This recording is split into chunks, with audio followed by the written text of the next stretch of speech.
All right, all right. Good morning, everybody. Welcome to the Wild and Precious Optimal Living Show. I'm Dr. Lynn. And I'm Dr. Sam.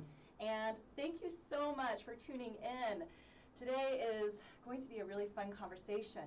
So both Dr. Sam and I are in our 30s, and we commonly have conversations with our friends and our patients who are around the same age group in our 30s, our 40s, and even our 50s.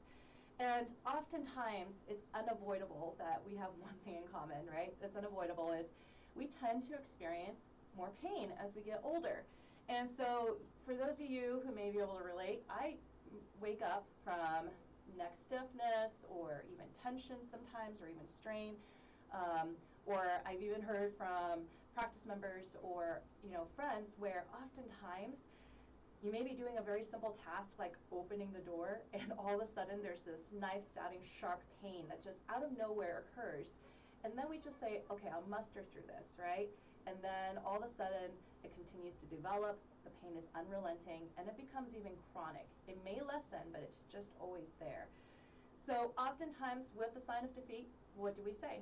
Oh, my body's falling apart, right? And this is just what happens because we're getting older. And it's as if we're just giving ourselves permission to say, I'm just going to let the pain continue to sit there. So what happens as an outcome? You may feel exhausted, perhaps even overwhelmed because you aren't as productive, or you're feeling guilty. I'm listing these things because I've been there and I know what that's like. And it's frustrating because here's my kiddo who wants to play, and I'm so exhausted by the end of the day. And part of it is just trying to keep up with everything and ignoring that pain that's there. So today on the Wild and Precious Optimal Living Show, where we have candid conversations about how to regain health if you've lost it along the way, we get to learn how we can avoid feeling trapped by physical pain with movement educator and coach Jennifer Pilates. So super excited to be able to have her on the show. Before we jump into that, we want to be able to give a huge shout out to our sponsor. And Dr. Sam? Our sponsor is NeuroSolutions. So if you are in the medical profession, you're in the medical field, or if you are a layperson who's looking to really increase your health and wellness, then I always suggest the place to start is laser therapy, and that's exactly what NeuroSolution does. It's a team of doctors dedicated to providing not only the best tool out there, but also the best application and the best really care behind it, because the tool is only as good as the knowledge behind it, and that's what this team is. They're a world-class team of doctors and functional neurologists and therapists that have put together just this extraordinary wealth of knowledge in order to really give you the absolute best tools and capabilities of how to use this thing. And laser really came into the medical profession cutting its teeth on pain. So if you're a person who has neck pain and back pain, shoulder, hips, knees, ankles, toes, feet, head, who knows what it is, after you go through some of the things that we talk about today, and then maybe put some laser on it instead of grabbing the Tylenol or the Bengay or Icy Hot or whatever else. So that's my suggestion. Awesome. And so back to coming into our show here, we have movement educator and coach Jennifer Pilates, and I first discovered her and started following her on Instagram when we had the conference last year, is the IAFNR conference. I'm just so used to saying the acronym that I forget really what the true acronym is, but it's basically Functional Neurology Association for International Association of Functional Neurology Rehabilitation. Thank you, sir. Yes. Appreciate it. So there we go. We want to put IAFNR out there. They're awesome, great group that's not just for doctors, but for everyday people who want to learn more about the importance of neurology, right? And that's where Jen was featured, and she had this incredible just presentation about movement. And it wasn't just about, here is how you rehab your shoulder. It's really about how neurology is really infiltrated in it's part of every aspect of movement, and oftentimes we think it's posture. We think we just carried something wrong, and one event just led to that without really truly thinking there's so much more intelligence that's behind that led to that event. And so she encapsulated and presented it so well, and just very much embodied what she does. And I think embody is going to be a big word today as we're having a conversation. And so she's also, I want to be able to put it out there for our listeners. If you ever want to follow up with looking for a really great book to understand your body more, and especially for yoga teachers or the PTs, OTs, practitioners that work with clients and want to have a deeper communication about body movements, there's a really great book, and I'm going to have her elaborate a little bit more about it too. But she just wrote this amazing book called Body, Mind, Movement, an evidence-based approach to mindful movement. And originally it was written for her clients and everyday people, and the publishers wanted her to write it through practitioners, which I'm super grateful for. I've been loving the book. And so, you know, I wanted to be able to bring that in, and it's such an honor to be able to have Jen here. So, Jen, thank you so much for joining us. Thank you so much for having me. I'm really excited to be here. I love this stuff, so it's fun to be able to share. Yes, I mean, I could see it on your Instagram when we follow you, and see it in everything that you do too. So that's awesome. So share with us just how have you came to be this journey. Just tell our audience a little bit more about yourself, so that, you know, we can, before we dive into deeper, who you are as a person and why we should listen to you. So I started off on this journey many years ago. When I graduated college, I had an undergrad in exercise physiology, and I was hired right away as a personal trainer at a country club. And working with people, it was so interesting because people were coming to me to get fit, right? I'm using fit in air quotes. And I would watch people and talk to them, and they're like, I've got this shoulder thing, and I've got this low back thing, and I've got this knee thing. And I didn't know what I didn't know, but I would watch them move, and I'm like, I wonder, like, there's something there. And then they would also start talking, right? So you start to learn about people's lives, and you would notice trends and be like, this is interesting. When this person has a lot going on that's stressful, things maybe rev up a little bit, or when this person just gets back from vacation, their pain's totally gone. So you start to I would start to notice these sorts of things. And at the same time, I've always been very, very active. I also was struggling with my own chronic pain issues, and the traditional biomechanical model of exercise wasn't taking care of it.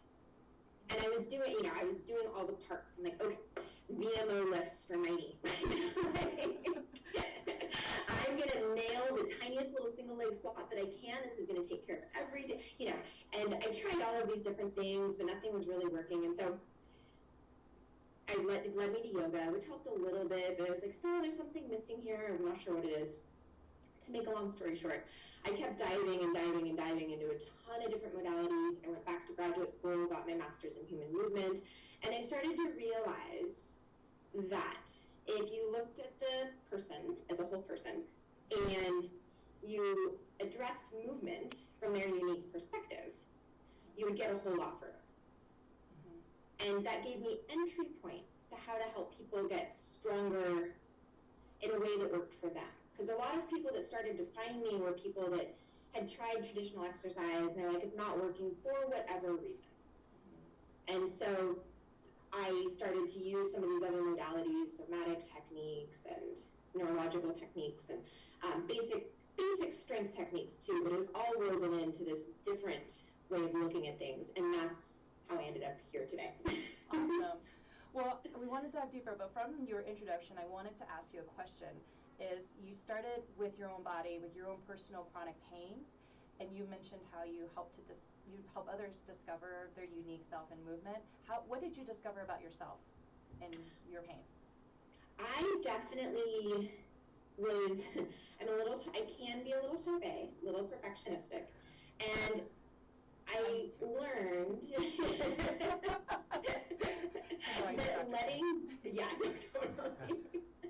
that letting go of the perfect way to move and letting go of the perfect way to do something actually made me feel a whole lot better. So a lot of what I started doing was exploring traditional movements in very untraditional ways. And that was and then starting to do things maybe that I'd already thought, that'll be injurious. And I would actually try it, and it would work, and I'd be like, that's interesting, and I feel better. So it was this whole kind of addressing my psychology as well as my physicality. Awesome. Very cool.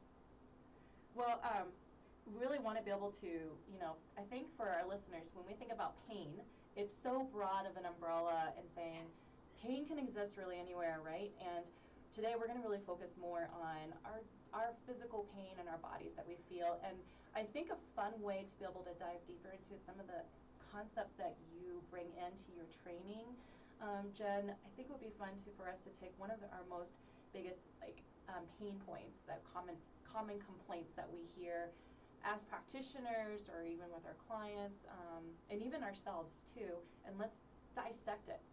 How's that sound? Sounds great. Awesome. So, let's take into neck and shoulder pain into consideration. And Sam, you've seen a lot of this in our office too. So what are some common pain complaints around neck and shoulder? Well, I think the usual stuff that people come in, whether it's, it's, hey, my neck is stiff, my neck is tight. My favorite thing that people always come in with is what I call the sleep injury, where I woke, it wasn't like this, but then I went to bed and I woke up this morning and now my neck hurts, so I did something during the night. And it's like, all right, well, whatever that's about. Yes. So that comes up, and then all the way to the more severe stuff with you have potential neuropathy type symptoms, and like, hey, I've got pain going down to my arms, sometimes to my fingers, and those kind of things. So I guess what's your perspective on and what you're seeing and how you're addressing some of these things for people when they come in with these complaints? With neck stuff, almost always I have found, this is going to sound really odd, there's a disconnection between the feet and grounding. And so with the nervous system, when you look at what makes the nervous system feel secure and safe, it's having contact points with the world. Yeah. And the feet are our main contact points with the world. So if someone doesn't feel secure in their feet, they're going to try and hold somewhere. A lot of times it's in their neck. This goes hand in hand. It's super interesting, the research behind balance and how it's correlated to high levels of anxiety. And I don't know which comes first. I don't know if it's the anxiety that comes first and then the loss of balance, or if it's the balance and then the loss, Yep. But they're correlated. So addressing balance seems to often calm down the nervous system. And from there I can get an entry point into breathing, which, the accessory neck muscles, when they're working too hard, that can be a whole thing. Yes. So getting those to chill out a little bit. Yeah. And then there's just the fact that we don't use our arms and our neck in multidimensional ways. We look straight ahead, we reach straight ahead, so we lose this function. We lose the ability to use the vestibulo-ocular reflex. We use the ability to turn the head and reach the arm. So then I kind of start to play with some of those ideas. Well, let's start from the bottom up then, since we started about feet first. And first thing what jumps to mind is, my yoga background is like, I could totally use this. But the first thing is with feet. Why are we think that we have our feet, we put our shoes on. What is the disconnect that you may commonly see with feet, and why is there perhaps not a fear, but a disconnect with using it? I think, again, it's multifaceted. A lot of it is we are in shoes, so we're going to lose a little bit of that connection, right? There's tons of these sensory receptors in our ankle joint and in the skin on the bottom of the feet that tell us where we're located in space. And as soon as we put shoes on, we just dampen that a little bit, so the signal is a little bit quieter. So I think that's definitely one. And the other one is, again, we're on these flat surfaces a lot of the time. We don't go out maybe and go rock hopping across the river as much as we did when we were 5. We don't go onto the sand under the beach and let ourselves let the foot just kind of adjust and adapt. So again, this also is going to play into those sensory receptors, because when you're not using a joint in multiple ways, your brain kind of forgets that it can even do that. And so that's going to impact balance. And then suddenly what happens that time when you step weird and your foot's in that position and you're like, oh, but I haven't been here in a long time. So your brain freaks out. And the self-organization maybe isn't as efficient as it could be. So the correction is a little more loud or dramatic than you would like. Yeah. So I want to kind of tie that in. Oftentimes we hear the concept, use it or lose it. And so you were just talking about, the brain's not familiar with the way the foot is. And we assume that our brain knows everything. We assume that, our body can adapt to movements. But is that true here? Is that concept, use it or lose it, true here when you think about movement in the feet? For sure. And it's really interesting, again, if you look at some of the research, it's been suggested that people, as they get older, they lose range of motion in their ankles. And I wonder, do they lose range of motion in their ankles just because that's part of the aging process, or is it because they're just not using their ankles, right? And that's when you start looking at some of the literature, it's what I'm always asking myself, because I've been fortunate enough to work with some of my clients for 19 years. So I've watched them go from their 50s to their 70s.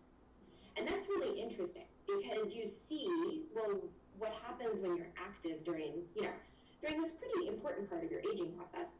And I have people that can do amazing things, and I'm like, gosh, this really is, they've just been doing this for so long. Yeah. Which is cool. Yeah. And so, do you notice with the clients that you work from 50s to 70s, just as you're working with them, you help them bring awareness to their feet? What are you noticing? Are they moving better in their 70s? Obviously, there's limitations and things like that too, but what are you noticing when you've worked with them for that long and what the journey looks like? Many of them move much better than when they started with me. This is, of course, I know a lot more than when they started with me. I always tell them, I can't believe you stuck with me. I had no idea what I was doing when I was 22. Well, I'm sure it's always the energy and the connection too that's beyond the knowledge, right? Thankfully. But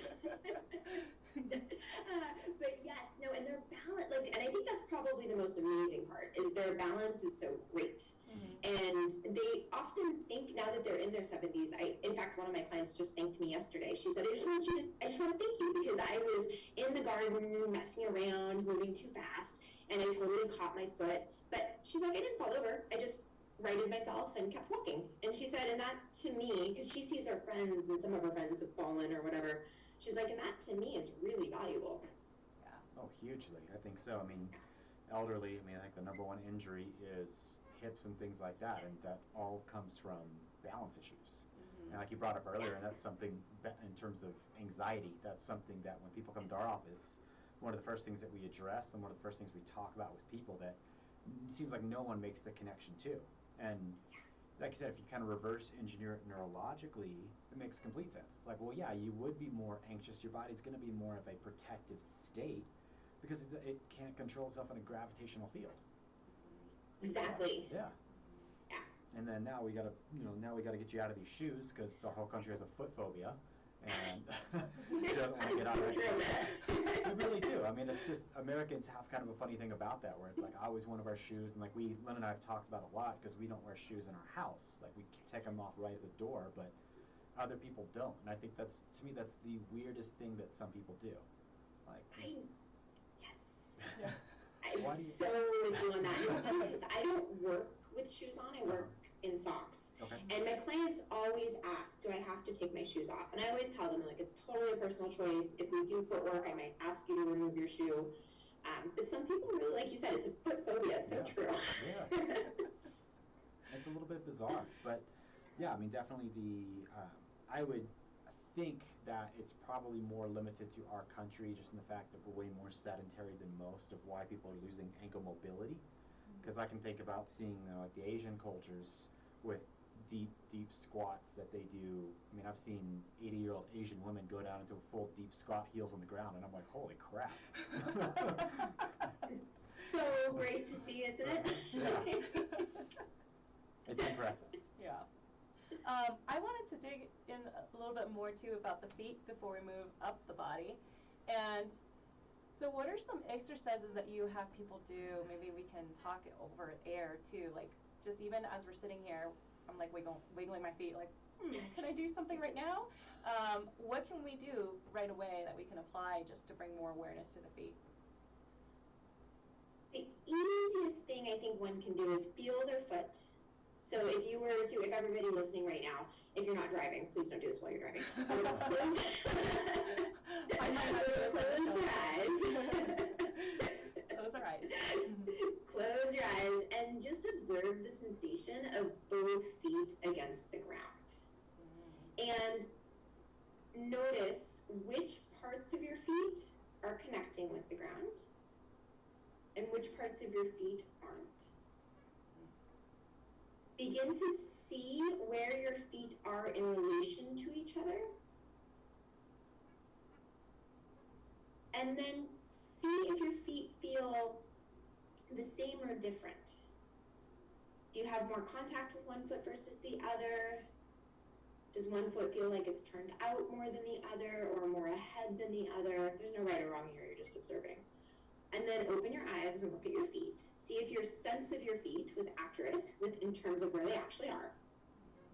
So that's a super easy, just if anybody's done any body scanning work or open monitoring meditation work, that's a really easy way just to start to gain some awareness and some connection with what is my perception of my feet and what is my reality of my feet. Because often these are two different things. Yes, absolutely. Like with a lot of things in life. And then from there you can do all kinds of stuff. You can play with lifting like your left heel and just notice where the weight goes across the ball of the foot. Can you feel the pinky toe ball of the foot and the big toe ball of the foot, or do you feel one side more than the other? And when you lower your heel down, can you imagine that the inside and the outside of the heel are touching the ground at exactly the same time? And play with that a couple of times. That'll just start to give you some sense of how that foot moves. And you can do the same thing with the other side. You can play with things like lifting the insides of your feet and the outsides of your feet. There's all kinds of things. I can spend a lot of time on the feet. I love the feet. Oh, well, and I just want to understand too, what's happening when we're visualizing? What's happening when we're visualizing our feet, and then we start to see what type of concepts are taking place in between that, like science behind that. Yes, so that is going to be your body awareness, your internal awareness of where your body is in space. It's called your body schema. And our body schema, again, it's not always as accurate, surprisingly, as we think that it should be. So but gaining some accuracy, I always tell people, it's like, you get this general outline, right? Like when you envision your feet, you're getting this general outline, and maybe there are aspects that aren't very clear. One of the things I try to do with people is I try to paint the lines a little bit and make the picture a little more clear. Because the more clear the picture, this is really fascinating to me, the more your brain will actually use during movement without you having to think about it. And so much of our brain is devoted to movement. It always shocks me when I read through the neuroscience stuff. I'm like, oh my goodness, so much of this is devoted to how I move throughout the day. And we spend so little time tapping into it, which has implications from a lot of different perspectives. So. Yeah, I think not just movement in the body, but movement in the eyes, communication as we're talking right now, and how much and how coordinated all that has to be for even our communication to be articulate. Exactly. Yeah. I'd like to ask too, because you mentioned breathing, and that's something we also see a lot. Like I joke and call it neck breathing in people, because all they breathe with all these accessory muscles, and they're like, why is my neck tight? I'm like, well, look how you breathe. You're breathing with your shoulders up and down like this. Like, do you think your neck's gonna be like sore and hurting at the end of the day?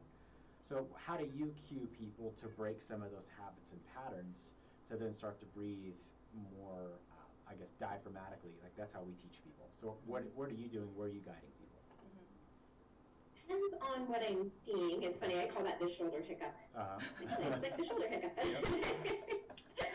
I teach a lot. So after I get a connection with something, people, again, from a nervous system perspective, they're going to feel best if their brain has firm contact with something on the floor. So whether that's supine, or it's seated, or it's standing, wherever the person feels better. If they're seated, I cue the ischial tuberosities and the feet. If they're supine, I usually just ask them to feel the weight of the pelvis and feel the shoulder blades against the bed, so they have some connection there. And then I actually start with getting some movement through the ribs, because if people can start to feel the ribs a little bit, then their diaphragm's going to have a little more room to do its thing. So I will have people place their hands on the lower part of the ribs, and as they exhale, gently guide the ribs towards the floor and towards the pelvis. And as they inhale, let that go. I might do that 3 or 4 times.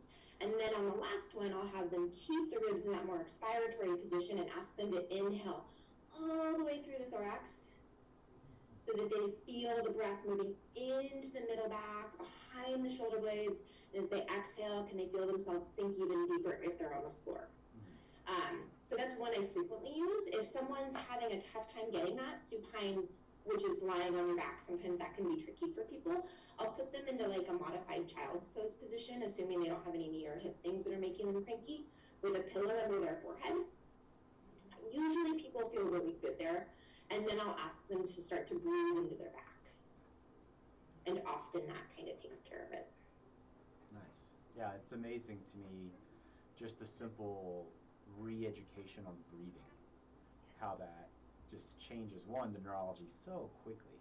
I mean, 5 breaths changes your brain state.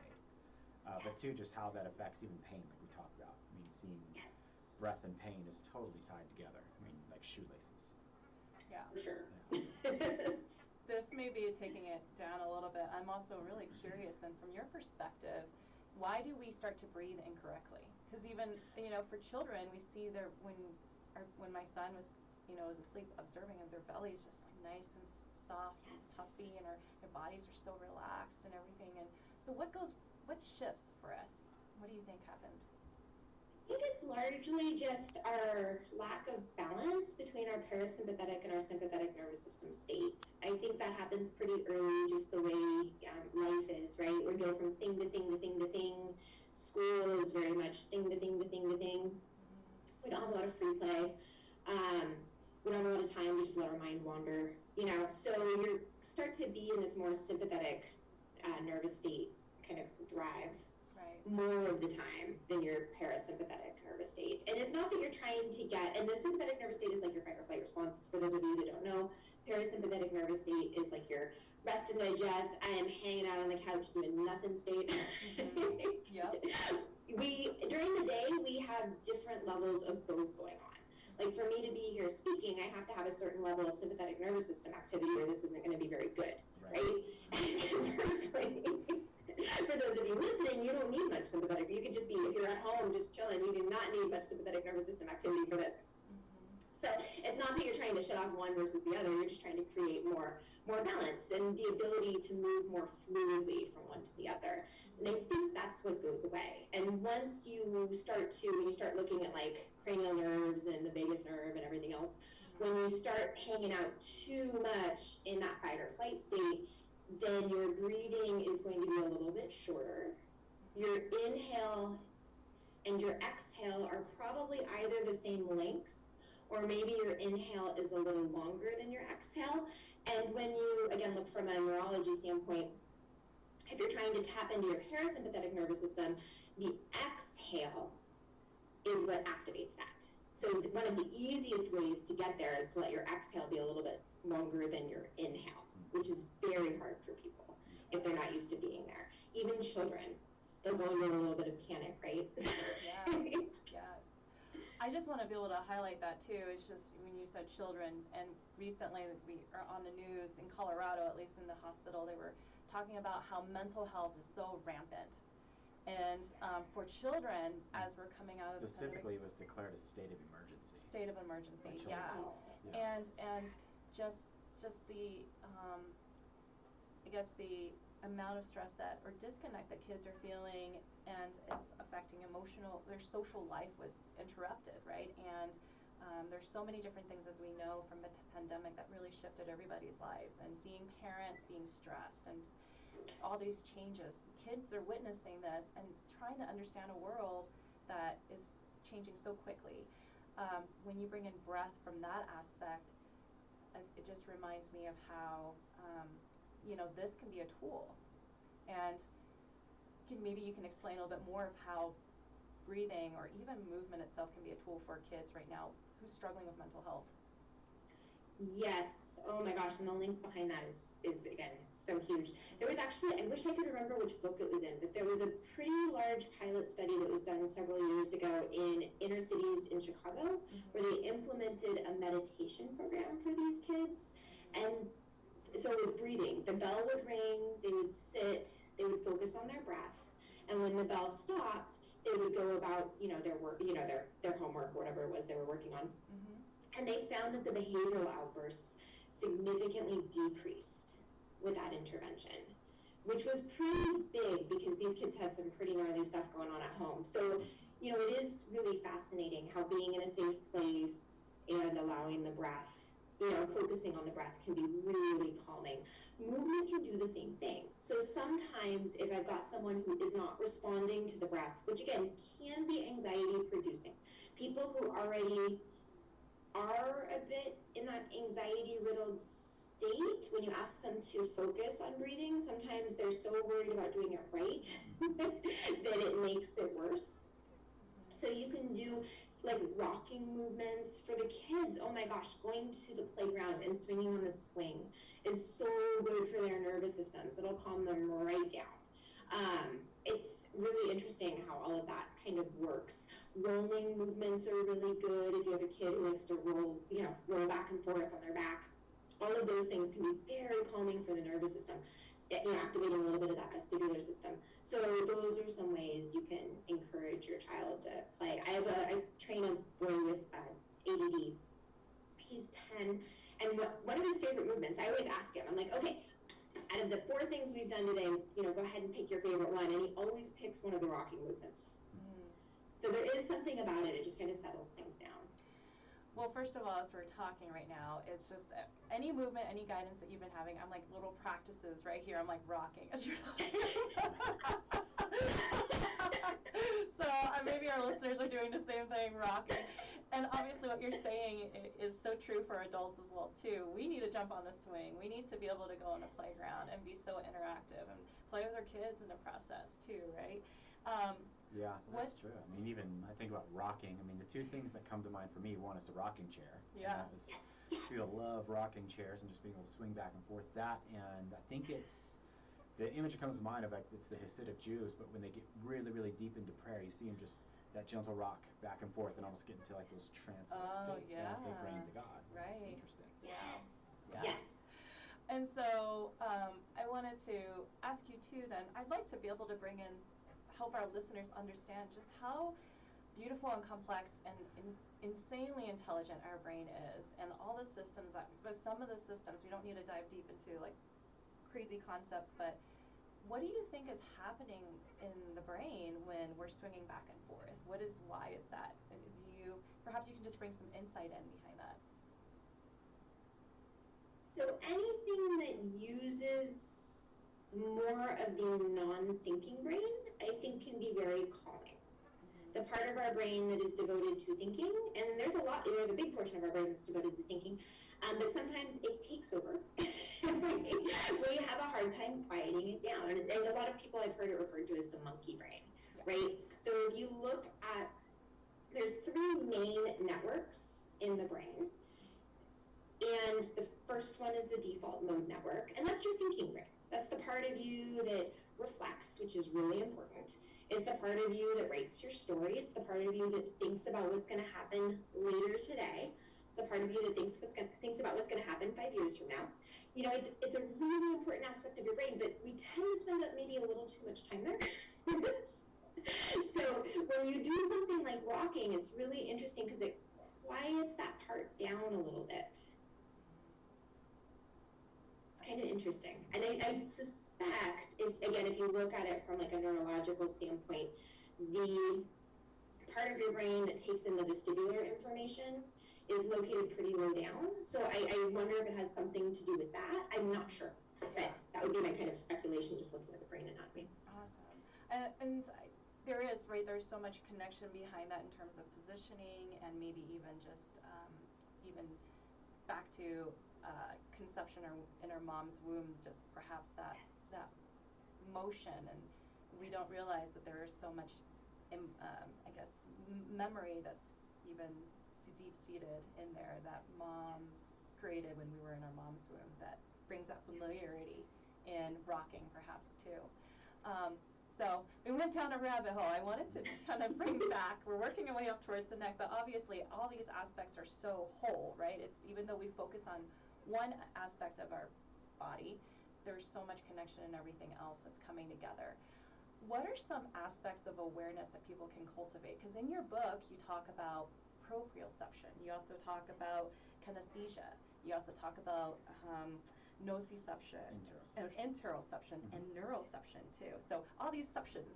I do know the options. One of my favorite vocabulary sections. Yeah. And so maybe breaking into pieces of what are these different awarenesses that we have that we can start to pay attention to. Yes. Neuroception is your sensation of whether you're safe. And it's not a conscious thing. It happens, again, pretty low down in the brain. But when you feel safe, your nervous system is more regulated. And there's a number of things that make us feel safe. Our physical environment makes us feel safe. The people that we're with makes us feel safe, which is why care providers can be so powerful. I don't know if you two have ever had this happen, but I've had clients, they come in, I don't know, their low back hurts, something, you know, and we don't do anything. They start talking. I listen. And we're 15 minutes into the session. I haven't done anything. I'm like, I feel so much better. Okay, that was what needed to happen. Yes, definitely. So there's definitely that's neuroception. Interoception is your internal sense of your physical landscape. So when I was talking about those brain networks a moment ago, one of them is your salience network. And your salience network takes in your internal and your external environment. Your internal environment is things like, am I hungry? Am I tired? Does my left knee hurt? Those types of things are your interoception. How's my breathing? Is my heart rate elevated? The interoceptive cues that you pick up impact dramatically how you're feeling emotionally, which is one of the reasons breathing, again, can be such a great gateway to regulating mood stuff, too. If it doesn't make it worse. But, so interoception, it's similar to the body awareness that we did a moment ago, where we looked at the feet. What we're perceiving isn't always accurately what's happening. And this, I think, happens a lot with this idea of pain. Nociception is pretty specific. Nociception is a chemical or a temperature threshold that excites the cells and causes, like if I go to grab a hot pan, before I know the pan is hot, I'm letting go of it. My nociceptors have gone, oh, no. This is going to be massively injurious, which is good. We want that intelligence, that feedback. But what happens when the pain lingers? And the pain that lingers, yes, there's probably a bit of nociceptive activity that's going on for whatever reason, but it's also an interoceptive sense. It's, oh, there's something there, something's drawing my attention. It's a sensation. And I think one of the reasons people get into a little bit of trouble with pain is they freak out about it. And I don't know about you two, but I've had serious things happen to me where I know that it's a massive thing. Like, oh yeah, that foot that just rolled, that's that ankle injury, that's yeah, don't know if I'm gonna be able to walk on that. But then there's those other things like you know, where you get up one morning and you're like, oh gosh, my low back's a little cranky or whatever. Is there actual tissue damage? Maybe, maybe not. And what happens if we just observe it and we start to give ourselves permission to move in slightly different ways, to find places that feel supported, that cause less pain? What happens if we pay attention to how we feel after we have a great conversation with our sister? You know, when you start to notice these things, you start to realize that sensation, like all of our sensations, they're temporary. And I think that's really valuable, actually, when you start looking at like the idea of pain and interoception. Sorry, that was a little bit of a rabbit hole too. Kinesthesia is our conscious awareness of our body. So it's our sense of our body, our conscious awareness of our body and where it is in space and how it moves. If I go to reach my hand out to the right, I can tell you exactly what happened. That's my kinesthesia. My proprioception is my unconscious awareness of where my body is in space. If I'm walking along and I catch that left foot on a rock, my ability to suddenly right myself is because of the information I have from my joints that say, oh, here's how we can self-organize so that you don't fall down on the ground. So again, there's this incredible intelligence that our body and our brain have in terms of how we move through the day, and I just think we don't appreciate it enough. Yeah. Well, I don't think we think about it in the depth that you had just described, that there's so much awareness that innately is built within us, and because it's just there all the time, we don't realize what we're missing, or we don't realize that, hey, these are different ways to break up, to understand. And obviously, it seems difficult to, okay, I'm going to be aware of my body now. And we do that through just physical movements. I meant just as a practice or an exercise, I guess. How do we start to play around building these different options? Well, this is where things like a mindfulness practice can be really helpful, right? Mm-hmm. So one of the easiest ways to tap into interoception is to take a minute, like literally just a minute, and wherever you are, and you just take a moment and you observe your breath, you observe your heart rate, and you observe how you're feeling. You don't judge it, you just observe it. And this starts to, similar to what I was talking about with like that body schema and, you know, your brain's idea of an accuracy of it, it starts to inform your accuracy. And when you do physical movement, I do think that can be really helpful too, and the research supports this. I mean, there's a reason where when you take up like a running program, your anxiety is probably going to go down, right? These two things are correlated. Well, why? When you run, your heart rate goes up, your breathing goes up, but you're not having a heart attack. You realize that once you stop and everything self-regulates and goes back down. You're like, oh, that was interesting. That totally works. So maybe when I'm breathing kind of fast and I feel my heart rate, maybe I'm not having a heart attack. You know? I have one client, she's very cute, but she came in a couple of years ago and she told me, she said, I think I had a series of heart attacks. Like, really? Tell me about it. So we're talking, and I said to her, I said, wait, so you haven't eaten sugar in a week? She said, no, I stopped eating sugar. I'm like, do you think that maybe just like the clearing of the sugar was what was causing your... And she said, oh my goodness, you're right. I'm so glad I didn't call 911. You know, our brain is funny, our conscious brain is funny. It takes us places sometimes it doesn't need to. And like I said, I find that when you tap into these sorts of things and you do like build your your awareness of you and your responses, it's much easier to determine, oh no, something's really wrong. Or, oh, this is a thing. This is just today. No big deal. So that's the easiest way to build interoception. Proprioception is pretty easy to build as long as you have a movement practice of some sort. And a movement practice where you're doing both things that build strength. When you load tissues, their information to the brain gets a little louder. So it's much easier, and again, when you go back to the pain stuff, well, what's happening, you know, when you've got someone who's got chronic low back pain, and maybe you watch them move, and you're like, oh, you don't feel very strong in this region. Let's see if we can help you feel strong in this region. And then, you know, 2 weeks later, the person's like, oh my gosh, my back pain's totally gone. So there is this direct correlation between feeling strong physically and how you feel up here, and your perception of your joints and where they are in space and what they can tolerate. And that should be, again, a progressive program. So you do something that's right for you. You don't just jump into 10 deadlifts at 170 pounds or something. They're awake. My proprioception's awake. But then also this whole idea of playing.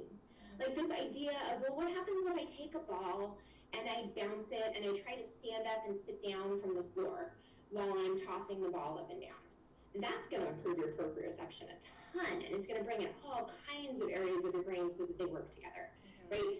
Or a yoga practice, for instance, can be a great way to build proprioception because suddenly you're slowing down, so you're working on your interoception too.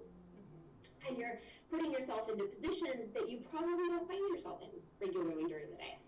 And your joints are going to take that information and be like, oh, it's okay for my arm to go behind my back. This is good.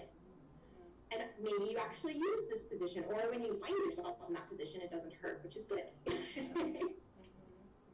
So those are the ways to build that. Yeah, I think something when you're just talking about the arm moving, oh, it's okay for me to do that, and I thought that's where the good student in me is going to say from your book, neuroception, right? Because it's like, oh, this is a safe environment, I can do this. Oftentimes when we're in pain, I think it's just a reminder of like why it's the first response is we get fearful, like, oh, something's wrong, and then we freeze, and then we want to avoid. I think what I'm learning from all our conversation overall too is just the idea of not to be afraid of your body, to actually tune in instead and lean in and listen to how that pain's teaching us to move differently. I love that, because I think that is exactly it. And it's so interesting because if you do listen, you'll find pathways that are pain-free. Right? It's just, but it requires slowing down and paying attention, and that's hard for people. Definitely. And doing the Bruce Lee concept of if you're exercising, you don't start counting until you start feeling pain. Yes. There's that. There's that aspect of it too. I think the other important piece in all these too, and you've emphasized it as well, and it's just coming back to balance and making sure, I think in these practices is also incorporating a balance piece there. Because as you talk about with, not just with anxiety, but just for your own health and future health, of like, yeah, can I balance on one leg? Can I stand here with my eyes closed? Because that's something that people totally freak out about when they first get started with us is, hey, just put your feet together. Oh, this feels weird. I don't ever do this. Well, we probably need to do it some more. Yes, exactly. Well, I think we meant earlier in the show. I said we're going to talk all things that I'm like embody is going to be a big thing that comes up, but I think everything that we talked around today is about embodiment. So perhaps I notice it's a big thing for you in your work, and you also have a really great seminar that's coming up that's available to anybody called Embody Anatomy. So maybe if you can tie a little bit more about how all this, what does that mean for embodiment and tying it into pain itself too. Yes. Well, embodiment, again, it's your whole being, right? It's this idea that my brain and my body, they're both learning from each other, and they are what makes me me. And when I connect these two, I can express more fully, I can feel more present, I can maybe connect a little bit better, both with myself and with others. So that's what embodiment is to me. And from an anatomy perspective, unfortunately, and I know why it's taught this way, I get it. I've taken a lot of anatomy courses, but it's parceled out. And it almost always, at least in my experience, starts with either the skeleton or the muscles, and then you kind of work whichever way you're going, in or out. And you look at one limb, or you look at the torso, and that's how it's done. We're starting with the nervous system because I got to help design the course. I was like, oh no, we need to go brain, nerves, or But I want people to understand how we interpret the world. Because when we understand how we interpret the world, it's easier to see how we interact with it and how our structure interacts with it. Yes, the skeleton is super important, and we're going to talk about that. And yes, the muscles and the way they connect and the different fascial systems, yes, those are super important. But how does all that information get taken in, and how does it produce this, right? This ability to interact and be. And that all comes from your nervous system. So that's what the Embodied Anatomy course is. I'm very excited about it. Awesome. Well, I'm really excited for you, and I hope I've been able to catch your classes. I hope you make it off. I know that you offered it for yoga teachers too, doing a continuing ed. So just putting it out there for our practitioners, because we're helping so many people out there. Now, how can we best find you and follow your work? I am on Instagram underneath my name, which is Jen Pilati. I do have a website and a blog relatively regularly on which is jenpilati as well.com. I'm pretty boring with the branding, you can probably tell. And then exactly. And then I have a monthly newsletter where I talk about what I'm doing. So those are the 3 best ways to find me. Awesome, very cool. Well, it's a great pleasure to be able to have you on the show. I feel like we learned so much, and highly recommend Jen's book, and highly recommend that you check her out on Instagram. She's always making some really great videos and helping you question, oh, I can move this way, and what awareness behind it. Now, I want to thank our listeners too for taking the time to tune in, and again, back out to NeuroSolution for being a major sponsor of our show. Health is a choice, not by chance. You have this one wildly intelligent and precious body that dictates the quality of your life. On the show, we have candid conversations about how to regain health if you've lost it along the way. And together, we discover the many facets of health and healing. This is the show for parents who are tired of being stuck and sick, and how you can start to empower yourselves and your children. If you really enjoyed the show today, which I know you did because I totally did too, follow us on Instagram and Facebook. You can find us at the handle at Wild Precious Optimal Living.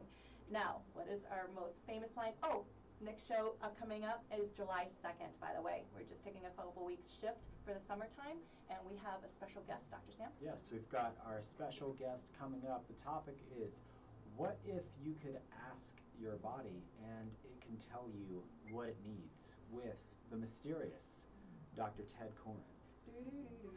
So, as we always end each show, what is it you plan to do with your one wild and precious life? We'll see you in 2 weeks. See you in 2 weeks.